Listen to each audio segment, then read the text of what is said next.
to another episode in our series, Centrally Speaking.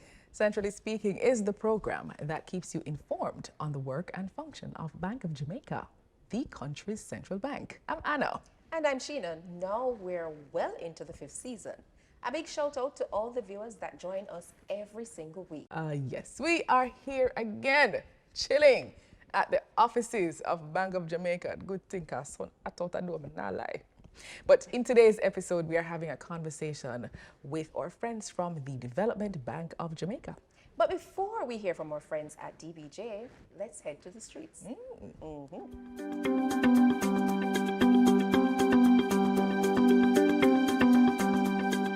Do you know whose signature is featured on the new banknotes? No, but I forgot look for the money and tell you. Cause the signature, but I have the new money. I be your old money, me have now. No, I don't take note of it. The signature, boy, I don't know, you know. I don't know nothing about the money them, because I don't study them in a G. What's his name again? I know Brian Mix again. I can't remember his name offhand. No.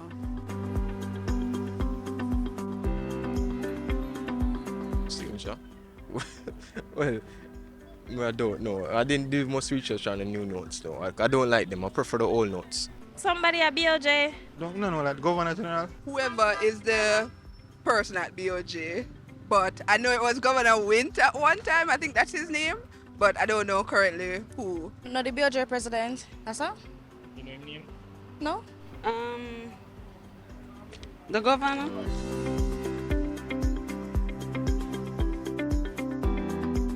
Well, watch your bright sparks then for the streets of Jamaica. The new banknotes came into circulation on June 15, 2023. And BOJ Governor Richard Biles' signature appears on the banknotes. Up next, we will find out about the work of the Development Bank of Jamaica. Should be interesting. Stay tuned.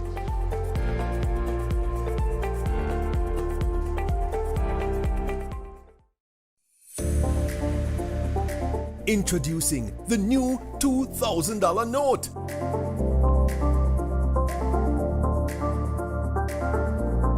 The new $2,000 note was created to help bridge the gap between the $1,000 and $5,000 notes. With the introduction of the $2,000 note, alongside the $1,000 and $5,000 notes, fewer notes will be required to settle transactions. For example, instead of using 4 $1,000 notes to settle a transaction of $4,000, an individual could use just 2 notes, a combination of 2 of the new $2,000 notes. This substitution effect will lead to less reliance on the heavily demanded $1,000 bill, as well as generate cost savings for the bank over time.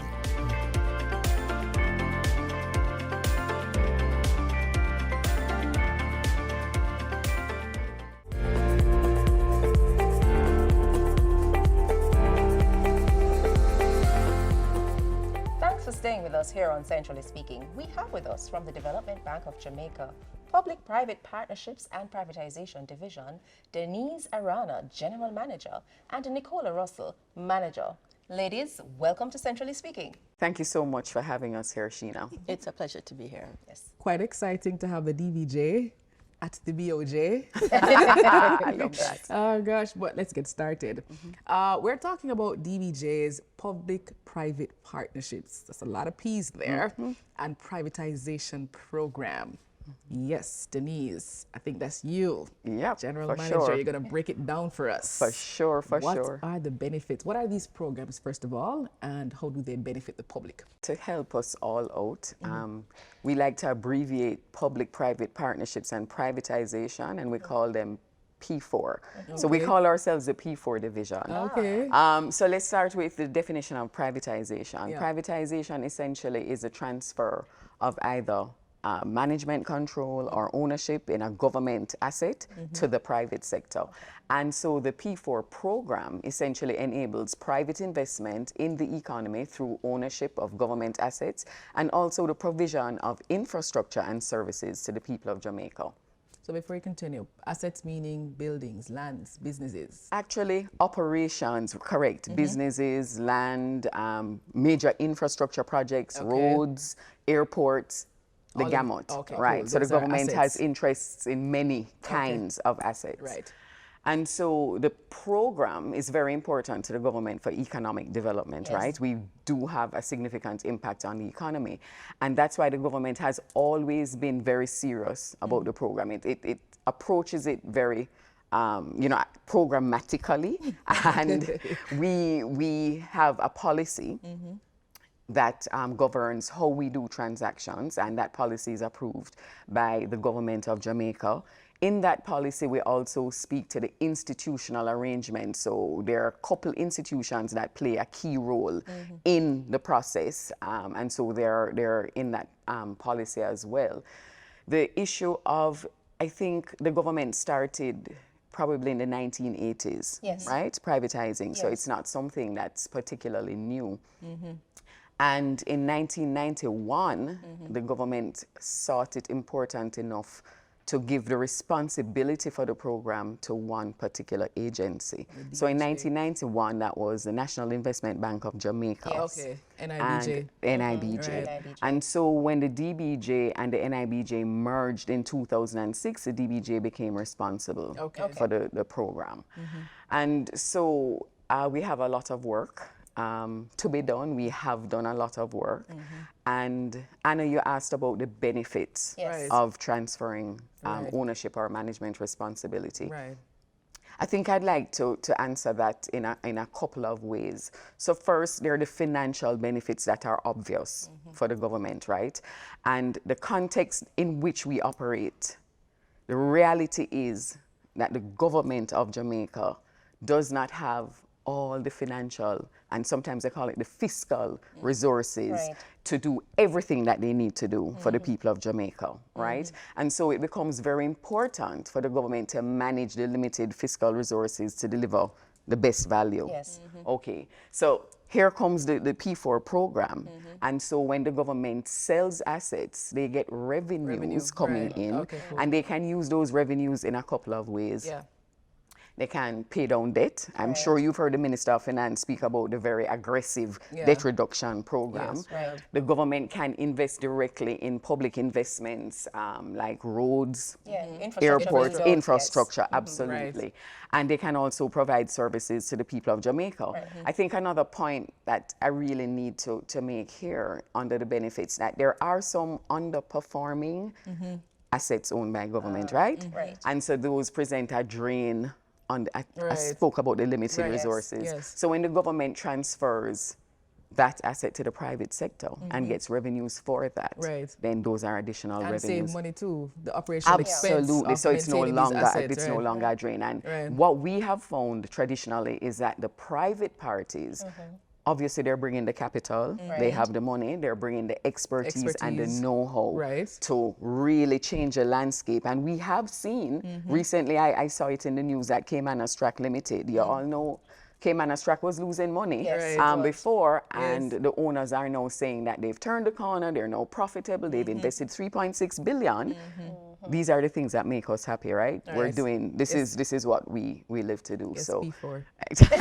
Absolutely, that's what P4 lives for. So essentially those are the benefits. Last one that I know that the government will never forgive me for, right, is... If you don't say it. If you don't, I'm telling you, but it's very true, and we're excited about it. It's the fact that when we privatize now on the stock exchange, you have, and the Prime Minister calls it the democratization of wealth, which just means that every Jamaican now has an opportunity to participate in owning and the ownership in the economy, right? The ownership base. So you're widening it because every single Jamaican so Wigton Wind Farm created 31,000 Jamaican shareholders, and we're very proud of that. So that's, you know, really essentially the benefits. 31,000 new shareholders? Local, yeah, that's the point. Okay, that local. is local. Okay, great. So I think those are the key benefits that I would want to share. Okay. So the P4 program, based on what you've just explained, it facilitates the transfer of public assets to the private sector. All right, so with that in mind, what is the difference between public-private partnership and privatization? Okay, just to make sure that everybody understands it clearly, there are three things that we're looking at: ownership, the responsibility to invest in the asset, Yes. and the responsibility and the risk of operating the asset over time. And there are a range of relationships that can happen between the private party and the government under the privatization model. And on the one hand, you have the government owning everything. So ownership remains with the government, Right. the responsibility to invest remains with the government, and the operations remain with the government. On the other side of the spectrum, the government can transfer everything right, to the right. private sector, Yes, right? So when right. we sell the asset, ownership now goes to the private sector. Right. They now have the risk of operating the entity, and they have the responsibility to invest. But in between those two, there are varying arrangements that can happen. You Okay. can have leases, Right. you can have management contracts. Yes. And so here comes public-private partnerships, right? Okay. So in 2012, the government decided to formally introduce PPPs. Right. And PPPs are, I just want to say, amazing mechanisms, right? They're very complex. yes. They're used for major infrastructure like roads, Right. airports. It's not just land. Yes. Okay, Okay. Sheena, Right. it's the major infrastructure projects. Right. And because they're so complex, we wanted to make sure that the people of Jamaica understood Right. these are PPPs Yes. as different from the leases and the asset sales, and so public-private partnerships are a different creature. And let me just explain. And if you, and before you explain, if you could just say for our viewers, give an example of a PPP. PPP now that people can immediately relate to. Okay, so a public-private partnership that exists now, I can give you two examples. The Kingston Container Terminal Right. is now run and operated by a private firm. Right. The Norman Mandela International Airport Okay. was recently, we had a PPP Okay. arrangement for that as well.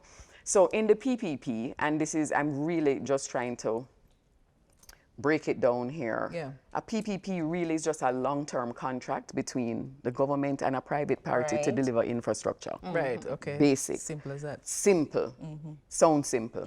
But there are some other elements that I would want the viewers to understand. Yeah. Under a PPP arrangement, the government of Jamaica retains ownership. Okay. And I'd like to add the government and the people of retain- Jamaica retain retains ownership, ownership, right? right. And another important point for PPPs is that it's a performance-based contract with the Okay. private Okay. sector, Oh, good. right? So they have to deliver. So they right? have a set number of requirements, and they are held to that, Absolutely, and they're Sheena. supposed to They're deliver. called key performance indicators. KPIs. And so the owning entity monitors them. In addition to the owning agency, the owning agencies which monitor the PPP concession agreements, Right. they're independently regulated, for example, by the OUR. So thanks for that, Denise. So Nicola, Yes. what are some of the transactions in the pipeline?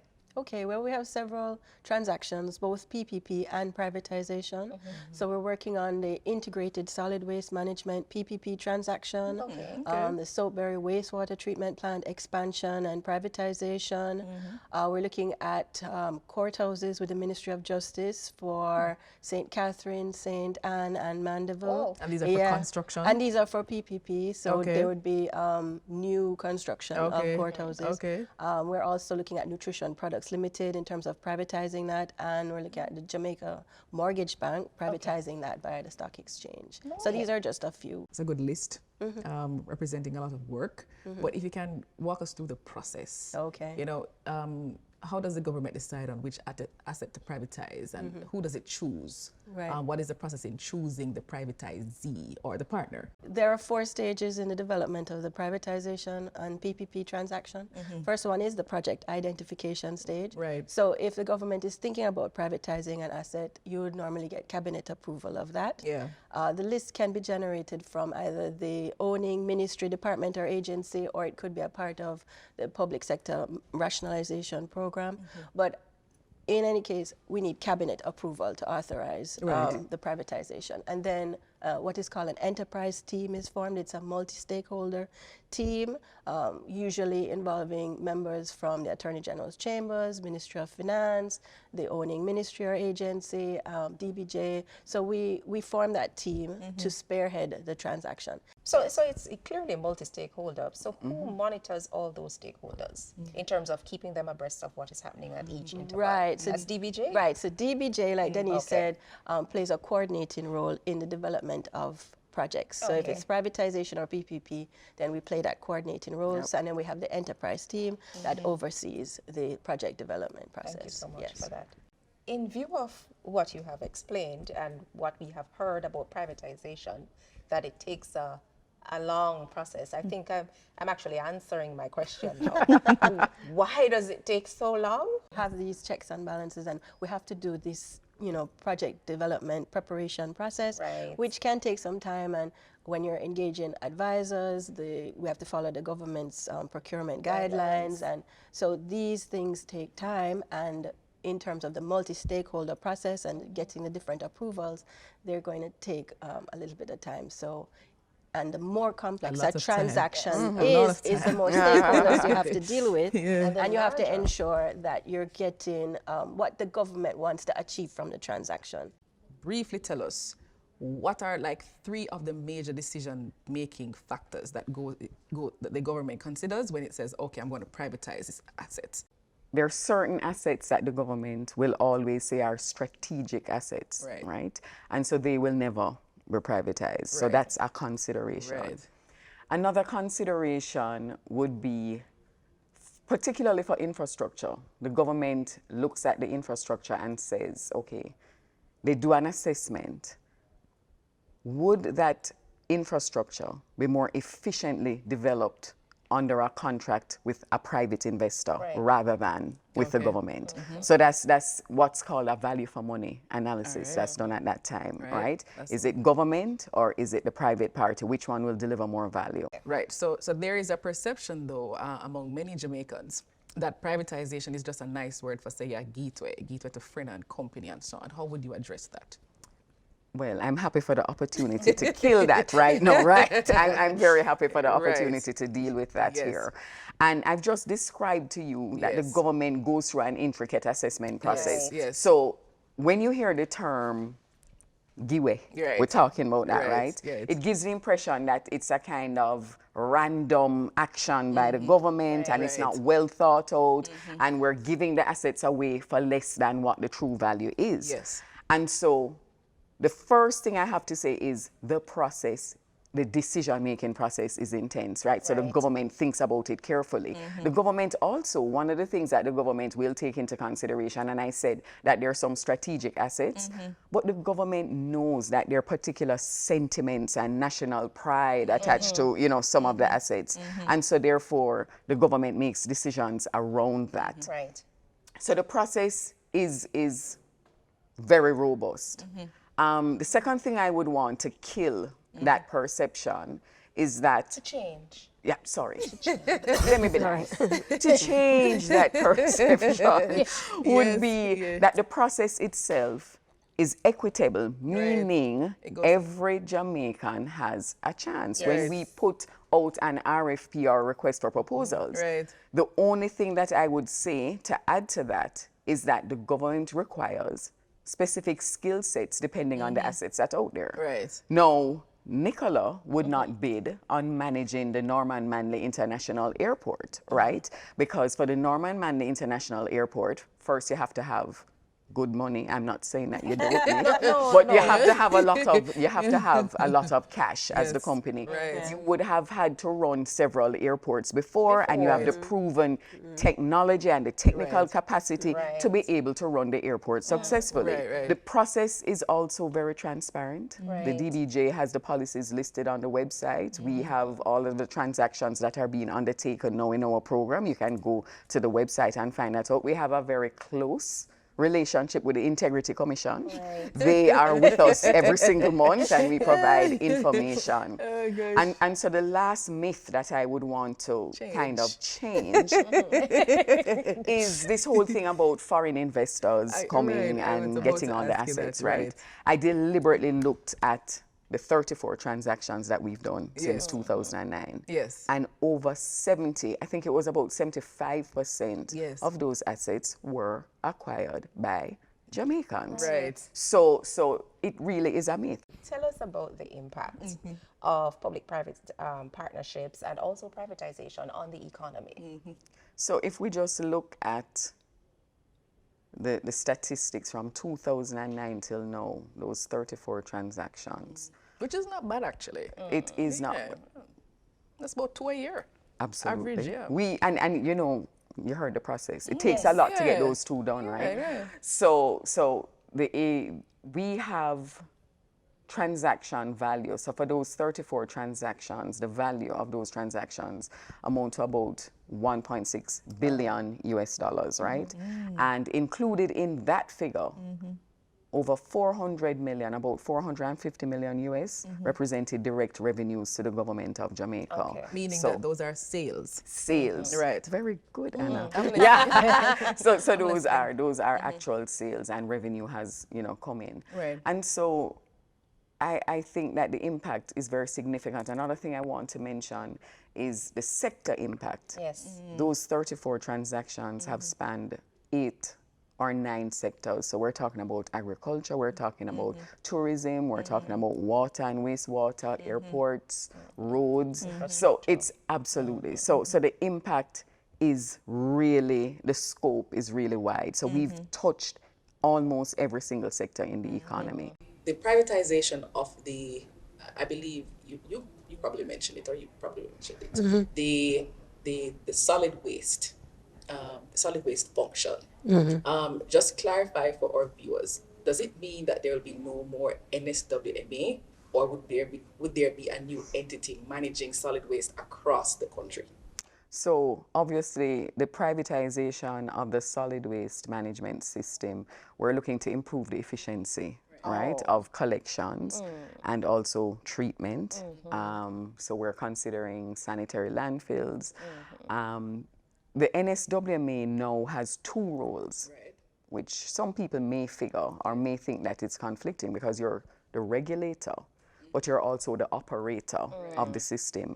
And so what privatization intends to do is to bring private capital and private investment into the operation, right?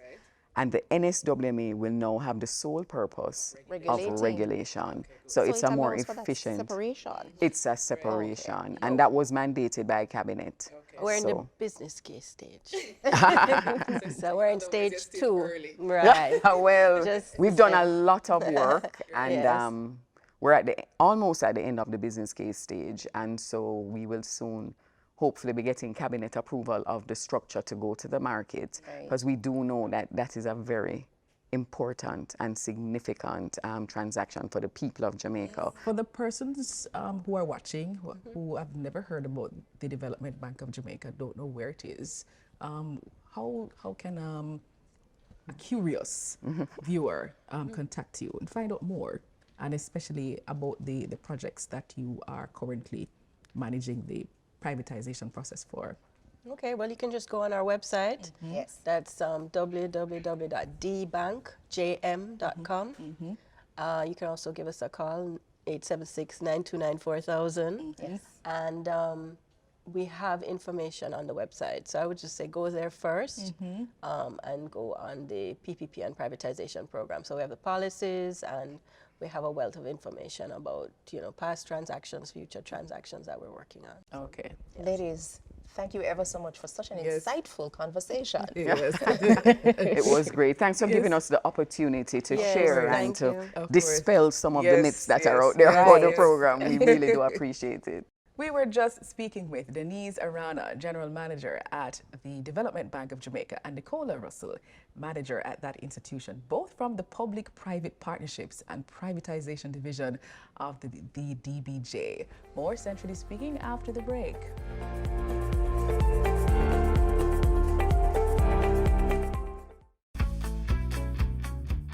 Jamaica's currency has a fresh new look. Introducing the new $50 note.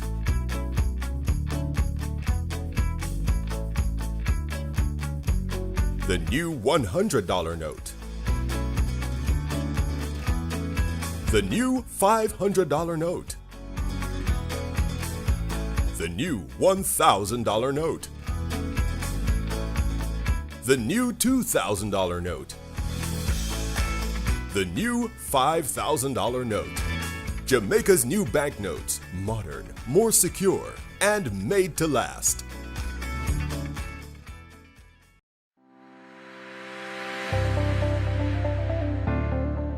On today's show, we spoke with representatives from the Development Bank of Jamaica. Here's a recap of the discussion. In other words, let's get into the fast facts. Number 1, under a public-private partnership, PPP arrangement, the government and people of Jamaica continue to own assets. Number 2, privatization refers to the transfer of ownership or management control of a government asset to the private sector. Number 3, Development Bank of Jamaica, DBJ, is the central implementing agency for the Government of Jamaica's PPP and privatization efforts. Number 4, since 2009, 34 public-private partnership and privatization transactions have been completed, with a total transaction value of $1.6 billion, including $450 million in revenue. Number 5, assets that have been privatized include Caymanas Track Limited, Wigton Wind Farm, and the public-private partnership arrangement with Kingston Container Terminal. And that's been your 5 fast facts. And that's it for our program this week on Centrally Speaking. Follow Bank of Jamaica on Twitter at Central Bank JA or on Facebook at Bank of Jamaica. You can also visit the website boj.org.jm. We also invite you to send your questions in on Twitter or Facebook. And of course, watch again Centrally Speaking next week at the same time right here on your station when we'll have another interesting discussion for you. Thanks for watching.